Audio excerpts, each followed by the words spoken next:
This is Wilson Center Now, and I'm John Molesky. Welcome. Thanks for joining us. My guest today is Philippa Strum, a Wilson Center Global Fellow and the former director of the Center's Division for United States Studies. Dr. Strum is an expert on topics such as the U.S. Supreme Court, U.S. presidency, civil liberties, and women in politics. She's an author of several books on related topics and is working on a new one with the working title, On Account of Sex, Ruth Bader Ginsburg and the Making of Gender Equality Law. Welcome back to Wilson Center Now, Philippa. Thank you, John. Good to see you. So March 15, depending on when people are seeing this, we're recording prior to March 15, but people may be seeing it later. So depending on when you're watching, March 15 either will be or will have been the 88th birthday of Ruth Bader Ginsburg, if she were still with us. And we wanted to talk about her at the time of her passing, but events conspired to push us, the news cycle, in different directions. And so on the occasion of her birthday, we've invited Philippa back to talk about RBG and about her upcoming book. And Philippa, I want to begin by just asking you about your personal remembrance of Ruth Bader Ginsburg, not about the legal figure, the iconic giant, but you had some personal interactions with her. Tell us about that. I met Ruth in 1979 when she was a professor at Columbia Law School, and I was a professor at Barnard College, which are just a block away from each other. And I had been asked if I would consider joining the National Board of the American Civil Liberties Union. She was then running the women's rights program of the project of the American Civil Liberties Union. And I was teaching full time. I was writing a biography of Justice Brandeis. I was raising a family. I didn't think I had time for the ACLU, but I called her cold, went over there, talked to her about it, and she talked me into running for the board. Of course, she left the ACLU the following year, 1980, when she became a Court of Appeals judge. Mm-hmm. But once she became a justice of the Supreme Court, I interviewed her each year just to find out what it was like to be the most junior justice on the court. And knowing that then I was teaching at Brooklyn College, she did something that I think was really typical of Ruth, and that was inviting my constitutional law class, this is an undergraduate class, not law school students, to come to oral argument, to sit in on an oral argument, and then to meet with her afterwards. And the reason it was so special was she knew that most of the students were first-generation college goers. Many of them were the children of immigrants. And the idea that they were sitting there in the Supreme Court, the guests of a Supreme Court justice, well, you can just imagine how fantastic that was. And how did, people talk about the brilliant legal mind, but then people like you who knew her talk about the fact that maybe even as a human being, her greatness was beyond what she was as a legal mind. So what was the interaction like between her and young people? Oh, she really liked young people. She loved educating young people. She was a great educator, but not in a formal, stiff sense of the word. She liked to bring people into her thinking. She liked to share her ideas with people. And she was a totally devoted mother, a totally devoted grandmother. And the last time I saw her in her chambers, I had barely walked in and said hello before she dragged me over to her computer to show me the picture of her first great grandchild. So, I mean, this was a warm woman. She frequently didn't come across that way simply because she was shy. But when she was comfortable with people, she was very warm, very welcoming, very lovely. And the relationship with Antonin Scalia was really unique. Yeah, the two of them were best buddies. The two couples were really, really close. In fact, when I was writing my book about the Virginia Military Institute case, in which Ruth Ginsburg wrote the opinion saying that VMI had to let women in, and Scalia wrote the single dissent saying he didn't like that idea at all. I wanted to interview him. He didn't like to give interviews to scholars at all. And Ruth went to him and got him to agree to talk with me. He wasn't very happy about it, I have to say. It wasn't a great interview, because he knew I was going to come down on the side of approving the VMI decision. But the fact that he would do that for her was very typical of that relationship. And when people become so iconic, become bigger than their area of expertise, she became a pop culture icon. By the end of her life, T-shirts and mugs and you name it, action figures. What does that public persona that we got to see, what does that get wrong? Or is it an accurate portrayal of who she was? It depends on which part of the public persona we're talking about. If it's somebody with a really brilliant mind, somebody absolutely dedicated to the cause of gender equality, but more than that, dedicated to the idea of rights for everybody, for equal treatment, dignity for everybody, then it gets her right. Mhm. If it shows her as remote, not so much. I'll tell you something about the iconic thing.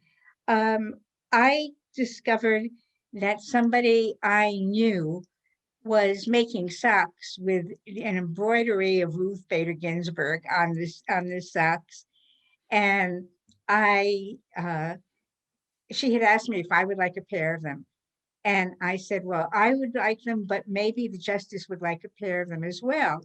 So we got a pair of them to Justice Ginsburg, and Justice Ginsburg then wrote a beautiful note to the woman who made the sock saying, I will wear these in my next workout.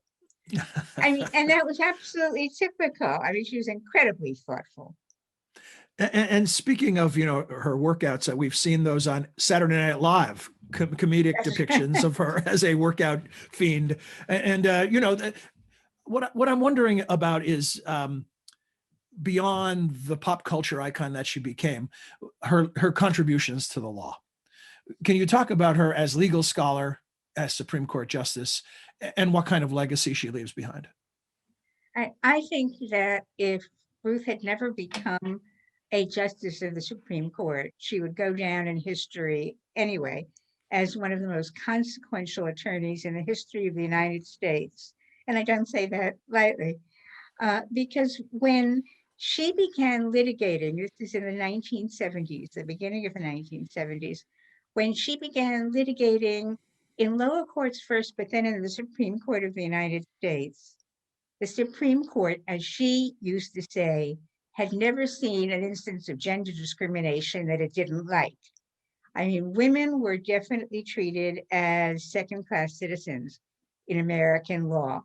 The Supreme Court had handed down decisions saying it was fine for women not to be allowed to be lawyers, of course, fine for women not to be able to have the vote, fine for women to be kept off juries, fine for a woman who was charged with something as serious as murder to be heard by a jury that was made up only of men.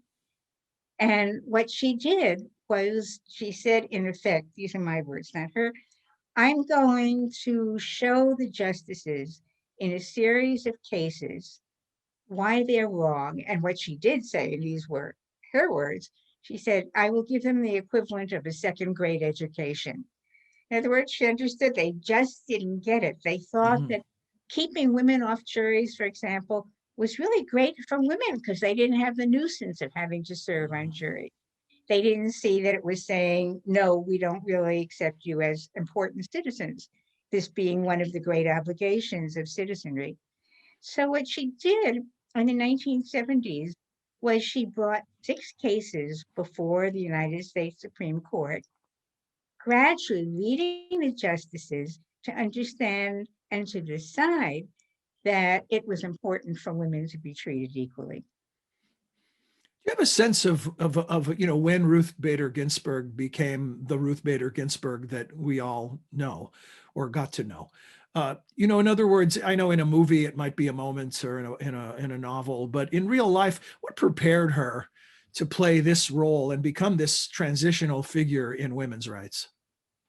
Well, she didn't start out as a women's right advocate. As a matter of fact, when she was born, we're talking about 1933 now, there were relatively few women lawyers in the United States. She went to Cornell for her college education. And there she met the man she would marry, Marty Ginsburg. And they decided that they wanted to go to some kind of graduate school together. Their first choice was business school, but Marty wanted to be at Harvard, and the Harvard Business School wasn't accepting women. So they opted instead for the Harvard Law School. Now, Ruth could easily have been a CEO instead of a justice of the Supreme Court. And along the way, in those years, she realized that she was the victim of gender discrimination herself. It took her a while to realize that. But when she got out of law school, she tried to get a job with all kinds of firms in New York. She graduated from Columbia Law School, and nothing, absolutely nothing. Finally, she was able to get a position doing some research on gender equality in Sweden, for which, just like that, she learned Swedish. I mean, this was an extraordinary woman. And while she was there, she realized that Sweden was dealing with women quite differently from the way they were dealt with in the United States. And that made her aware. She read Simone de Beauvoir's Second Sex, and that affected her. At one point after another, she was simply being poo-pooed away because she was a woman. And eventually, in the 1960s, when she was teaching at Rutgers Law School, the local ACLU asked her to handle cases involving women who were, for the first time, going into court and saying, we've been discriminated against. For example, our young girls can't get into sports teams because the sports teams are held only for young men. Women who become pregnant and who are teachers are forced out of the classroom, things like that. And she started to handle those cases, and things started to come together for her. And she realized this was a systemic problem. And then in the early 1970s, the ACLU, which had been moving very slowly in this direction, decided that it wanted to organize a women's rights project to handle what were then called sex discrimination cases. And they went to her and asked if she would become the head of the project. I'll just quick note there. Her early cases talked about sex discrimination, but at some point, her secretary at Columbia Law School, who was typing all of her briefs, said, why are you talking about sex discrimination? When you say sex to those men, what first jumps into their minds is not what you have in mind. Why don't you use the word gender? And from then on, it became gender discrimination. So speaking of which, let's segue to your book that you're working on. Give us a preview. Well, I've already given you a little bit of a preview because it is basically about her litigation during the 1970s and the way she very carefully chose cases that she felt she could win. So that, for example, she declined to take a case where women were saying, we want to be eligible for all the jobs in the military that men have. Well, she just knew back in the 1970s, there was no way the justices were going to buy that. So she didn't deal with that. But she did instead was take cases, many of them involving the Social Security Act, which discriminated against men as well as women. I'll just tell you quickly, her favorite case, something called Weinberger versus Wiesenfeld, involved a couple, Stephen and Paula Wiesenfeld, who Paula was a teacher, Stephen was a consultant. Paula made a lot more money than Stephen did.